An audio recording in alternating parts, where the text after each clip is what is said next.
దేవుడు కరుణిస్తాడని వరములు కురిపిస్తాడని నమ్మలేదు నాకు నీ ప్రేమే దొరికే వరకు.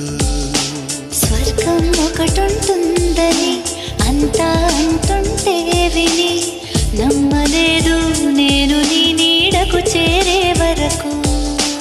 ఒకరికి ఒకరని ముందుగా రాసే ఉన్నదో మనసున మనసై బంధము వేసే ఉన్నదో.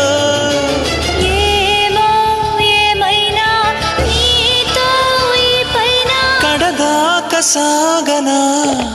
దేవుడు కరుణిస్తాడని వరములు కురిపిస్తాడని నమ్మలేదు నాకు నీ ప్రేమే దొరికే వరకు. స్వర్గం ఒకటుంటుందని అంతా అంటుంటే విని నమ్మలేదు నేను